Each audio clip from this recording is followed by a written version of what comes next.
আজকে একটা নতুন ভিডিও নিয়ে চলে এসেছি। আজকের ভিডিও থাম্বনেইল দেখে আপনারা বুঝতে পারছেন যে আজকের বিষয়বস্তু সেই আপার প্রাইমারির বিষয়। তো এখানে আজকে আমরা আলোচনা করব যে আপার প্রাইমারি মেরিট লিস্টে সকলেই কি চাকরি নিশ্চিতভাবে পাচ্ছে। তো এটা জানার জন্য ভিডিওটাকে শেষ পর্যন্ত আপনাদের দেখতে হবে। গত ভিডিওয় যে সমস্ত কমেন্ট আমরা পেয়েছি তার ভিত্তিতে দেখতে পাচ্ছি যে বেশিরভাগ জনই জানতে চাইছেন যে তাদের চাকরি কতটা নিশ্চিত, যারা লিস্টেড হয়েছেন। গতকালের তথ্য অনুযায়ী তো সেই সমস্ত প্রার্থীদের কমেন্টের উত্তর আমরা আজকের ভিডিওতেই দিয়ে দেবো, তাই জন্য শেষ পর্যন্ত আপনারা দেখতে থাকুন, নিশ্চিতভাবে জানতে পারবেন। গতকালের যে সমস্ত তথ্য আমরা দিয়েছিলাম সেখানে দেখছিলাম যে প্রায় 26,070 জনের নাম এই লিস্টে লিস্টেড হয়েছে। এবার এই 26,070 জন যে সমস্ত ক্যান্ডিডেট রয়েছে, সেই 26,070 জন কি চাকরি পেতে চলেছে? তার নিশ্চিত ক্যালকুলেশন যেটা, সেটা আমরা আপনাদের সামনে আজকে তুলে ধরছি।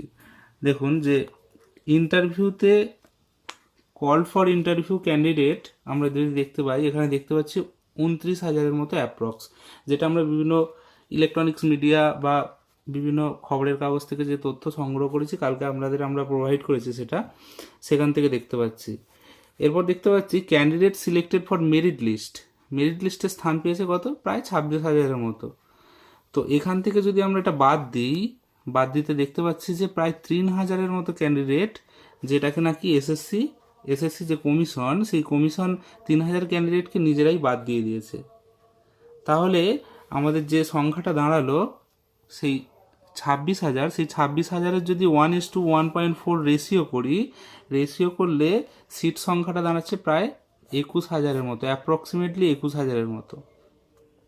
এই 21,000 ক্যান্ডিডেটকে আমরা যদি একটু ক্যালকুলেশন করে নিই পার্সেন্টেজ হিসাবে, তো সেখান থেকে দেখতে পাচ্ছি প্রায় 81% সিটের ভিত্তিতে 81% অ্যাপ্রক্সিমেট ক্যান্ডিডেট যারা লিস্টেড হয়েছে তারাই কিন্তু ফাইনাল প্যানেল লিস্টে স্থান পেতে চলেছে।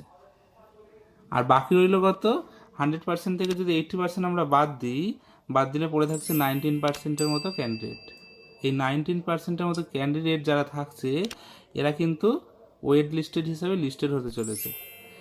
কিন্তু এখানে একটা বিশেষ মজার ব্যাপার হলো, এই 19% ক্যান্ডিডেট কিন্তু ওয়েট লিস্টেড হিসাবে থাকতে নাও পারে।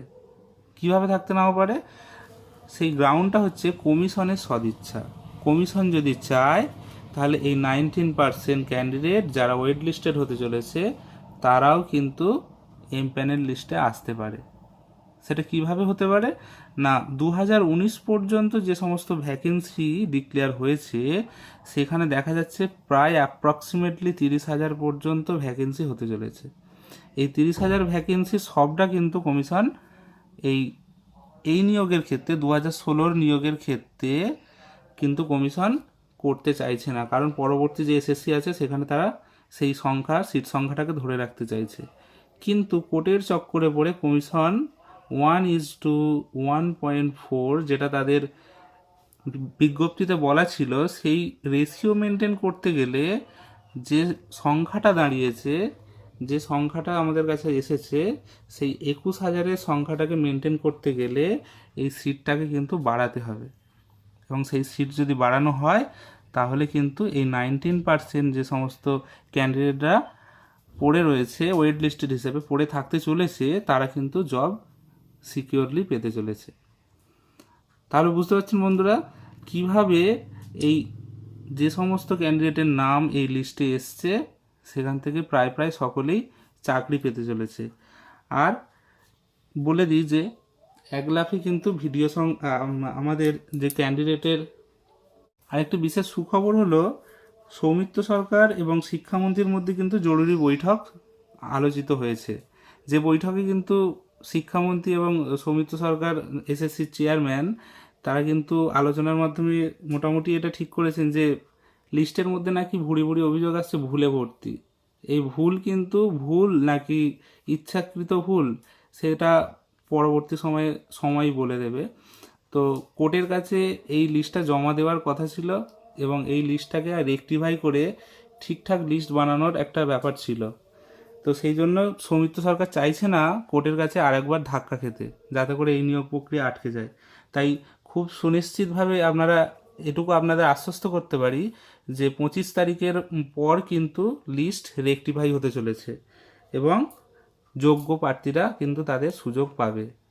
এটুকু ভরসা আপনাদের দিতে পারি। পরের ভিডিওতে আরও ইন্টারেস্টিং তথ্য আনছি, কিভাবে এই সমস্ত নিয়োগ প্রক্রিয়া হতে চলেছে সেটা আমরা কিন্তু পরের ভিডিওতে আনবো। তাই অবশ্যই আমাদের সঙ্গে থাকার জন্য, আমাদের দেওয়া তথ্য যদি আপনাদের ভালো লাগে ভিডিওটিকে একটি লাইক করবেন এবং অবশ্যই আমাদের চ্যানেলটিকে সাবস্ক্রাইব করবেন আরও নতুন নতুন তথ্য পাওয়ার জন্য। ধন্যবাদ।